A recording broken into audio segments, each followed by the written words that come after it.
ask you to go in there, or can they, are they? You I honestly don't know there either, what's going on? John, with that? please. Okay, okay. Please. Um, Trying to answer your question. well, you haven't answered it. Well, he said that he doesn't know, so let's let him. In regards to graders, I don't know. Yeah, I know we are afforded interpretive programs out there. right. Okay, so we've It's got, a- we've You know, got, the management agreement is a public document. we've got a $2 million that the taxpayer paid for that, and trapping and hunting is going on there. We have no idea whether anybody's complying with any regulations or not. They could be trapping anything they want. But the trapping permits that have been issued have no species listed on there. Isn't that rather absurd? Not even the list with the species that are allowed to be trapped, or the number of species, or whatever? That seems a bit absurd to me. John, You're where the buck stops, John. You know what I mean? John, continue to cut me okay. off. Okay. Is my 3 minutes up? Yes. Probably a long time ago, right? The lady in the blue hat. Joy Kecko. Joy Kecko. Oh. I didn't know if you wanted to save time. No, Thank you for scampering. Okay, I just have, it's good for me. My name's Joy Kecko, I'm from Bainbridge Township, I live in Geauga County. My one question, how much did the turtle cost? the turtle is a part of an entire playground set. The turtle didn't come We separately. don't have a breakdown. So we don't have Cost a of the breakdown of turtle. the exact cost of the turtle. Okay, can you tell me how much the entire project was? But the entire Michelle, can you help us out? Or the playground. entire It's playground? It's $99,750. $99,750. 99,000? $750. Thank you. Mr. Plaid Shirt, please.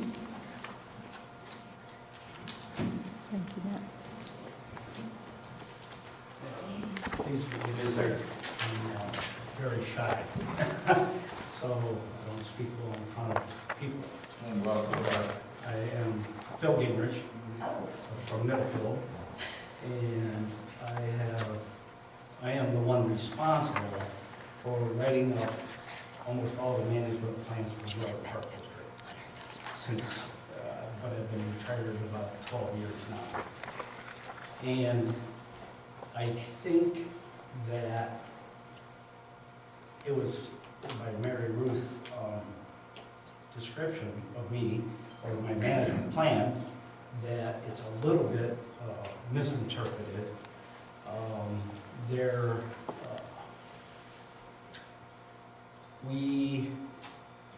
And I know John very well.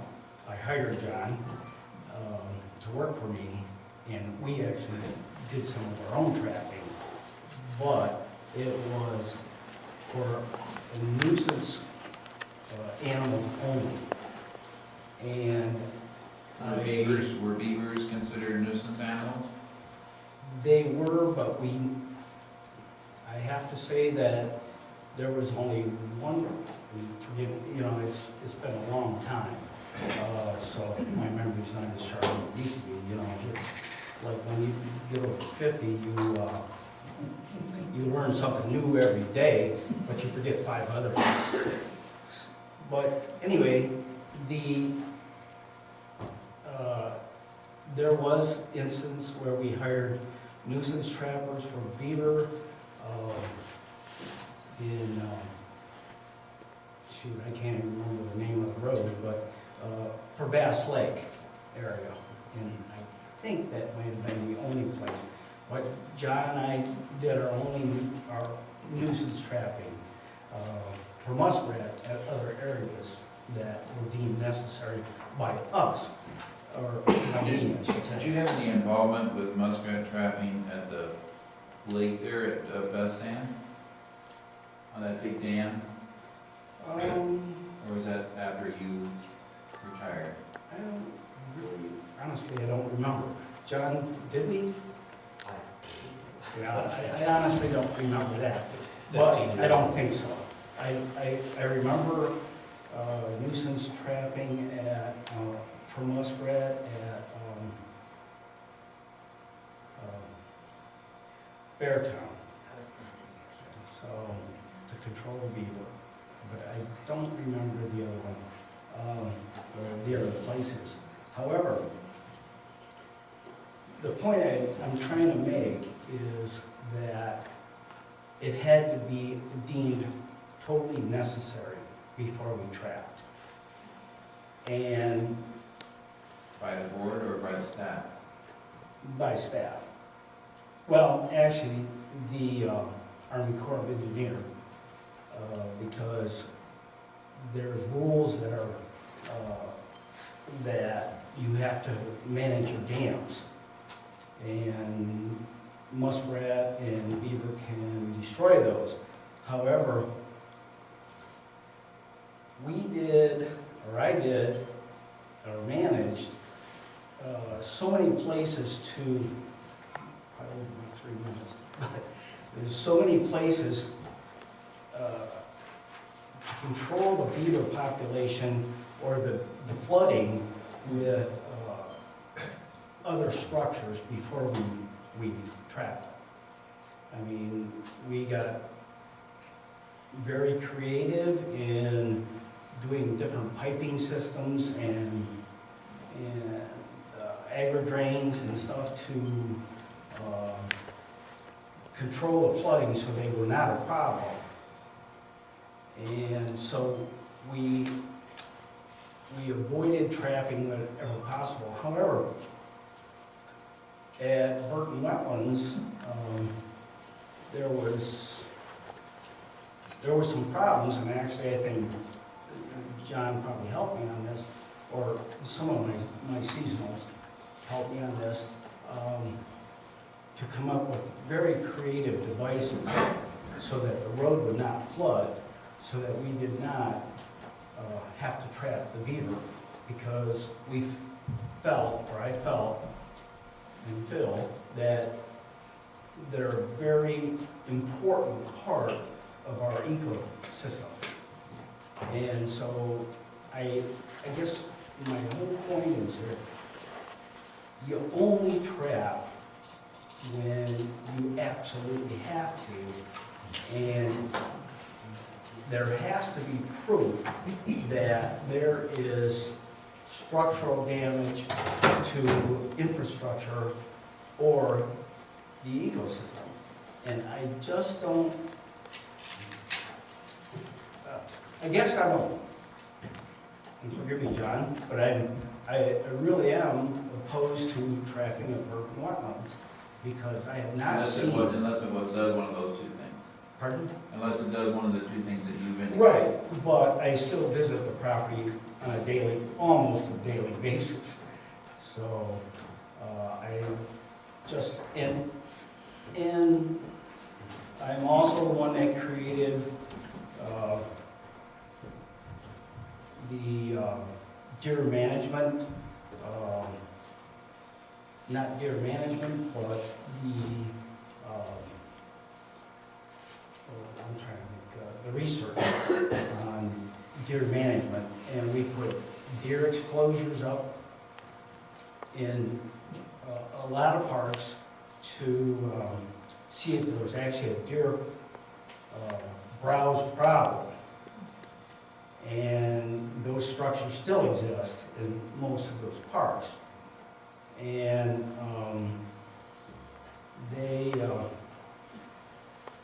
I'm sure there's some deer management needed in some of those, but there's none at Burton Wetlands. So I don't know how it could be determined that there was a problem there without having the research first. I have one question for you, Phil. You say you go to Burton Wetlands every day. Are you going back in the natural areas? I'm very familiar with them, and I skirt them, but you cannot get back in there this time of year. Well, because, I'll be honest with you, just because you worked for the parks, you still have to get a special use permit to go back there, because anyone going back there affects I can't go back there. I don't know. Is that true? Absolutely not. There'd be no reason for me to go back there if it's a natural preserve area except for the people for the parks without the special use permit. That's the whole concept of the preserve. So then why can you trap in there? I'm not maritime in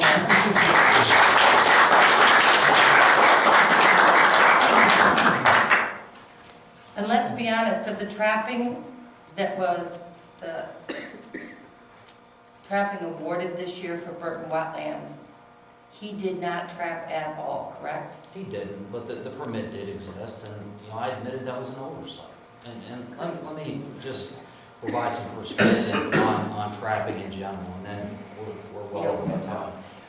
When Phil retired and I became natural resource manager, at that time, my bosses, Tom Curtin and Keith McClintock, and instead of utilizing some of the methods that Phil and I utilize, like piping and some of the devices to control water levels, they requested we take a different approach. And that approach was population control through trapping. So that's what we did. As far as the permit being issued at Burton Wetlands this year, it was an oversight. We had requested in writing to deer hunt at Burton Wetlands through Division of Natural Areas and Preserves, and they readily approved it, both verbally and in writing, because they were doing population control for deer and a number of their other state nature preserves. So, you know, my point being is trapping and hunting is a method for controlling populations. It always has been. You know, this board may approve in the future going forward. This is part of allowing our constituents, our park users, our park patrons to utilize the parks for a recreational opportunity that they enjoy. It may not be an opportunity that you enjoy, but it may be one that some of our residents enjoy. So, you know, that's the other part of it. If you recall, back in the late 90s, we had a director here who was fired because of deer hunting in Burton Wetlands. And I think, I mean, he worked here. It's very interesting that he actually signed the dedication of Burton Wetlands, but he was caught deer hunting and by me in Burton Wetlands. And now it's happening.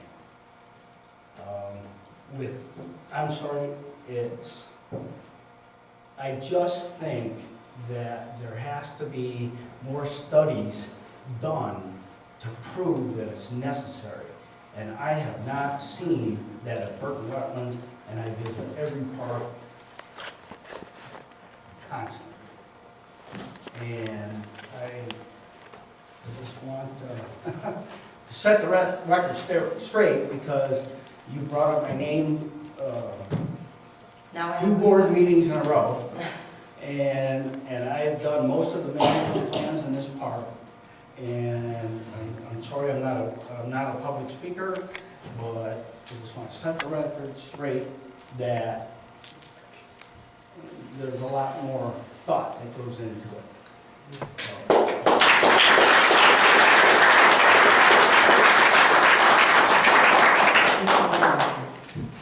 I think there's a gentleman in the back.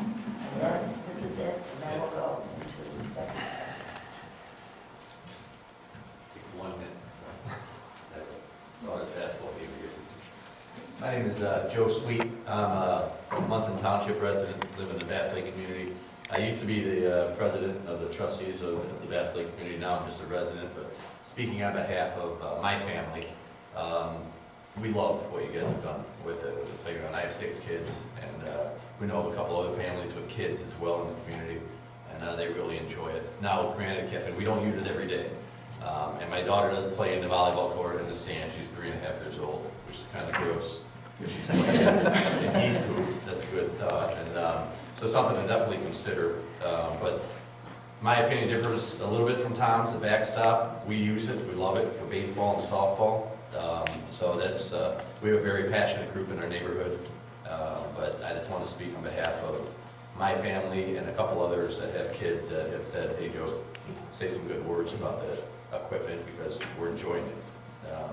So that's just my take, and I appreciate all the passion that everyone in the room has and the work you guys are doing, and we love our parks. So, thank you. Thank you. Okay, now I think.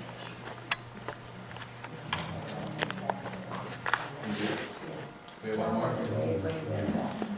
I hate to make one person not be able to speak. I know we're half an hour. I will be quick. That's okay. My name is Stan Picos. I live in Newbury. Been a resident of Garden County since 1990. Just wondering why the Saps Arising is only 2 Sundays this week, or this year it's always been 3 or 4. And why, with all the emphasis on recreation, there were no naturalist-guided cross-country ski events this year. There were. Really missed the skis, especially the full moon skis. They used to be very well attended, and there were definitely none scheduled.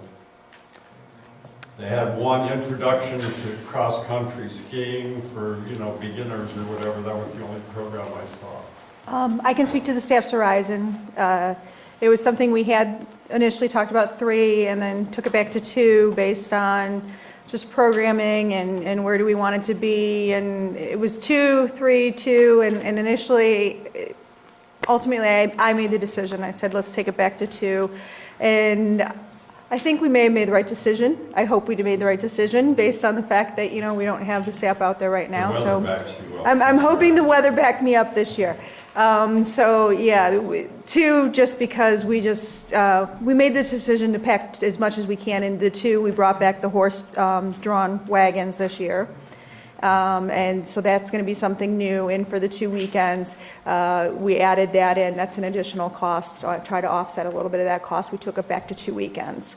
We'll see how it works. If our numbers are there and we need to add that 3rd weekend back in, we said we're going to try it out in 2 and see how we do, and then we'll reevaluate for next year. That's how we got to 2.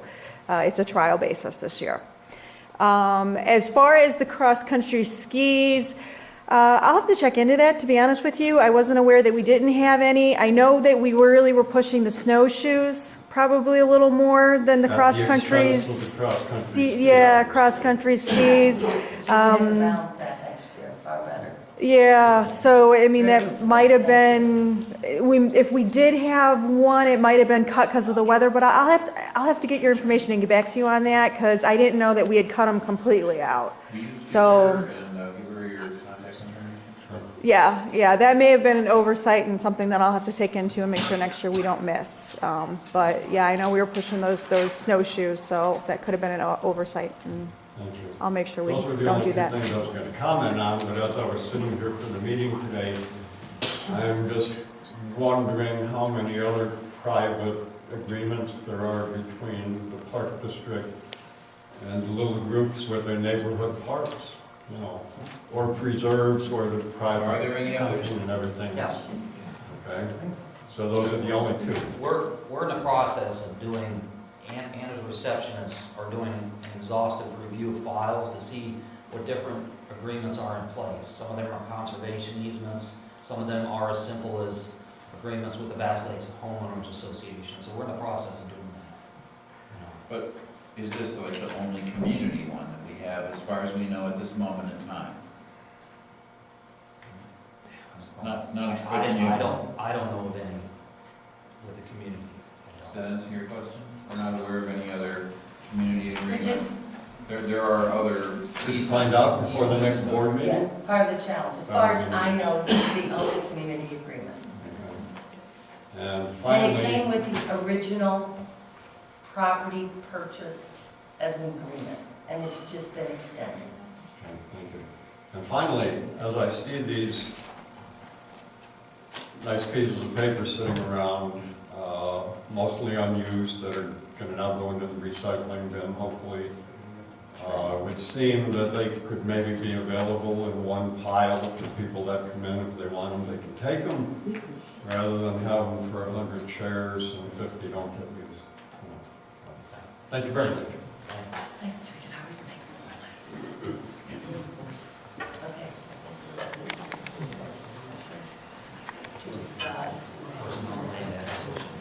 sorry, is my step?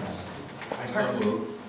Personnel and land acquisition, in case those of you who didn't hear me. Executive session for personnel and land acquisition. Money back to the borough. This is Shumway. Second. Yes? Vote yes. Mr. Gertz. Yes. Mr. Warndorf. Yes. I seriously doubt, but I wouldn't dare tell you absolutely.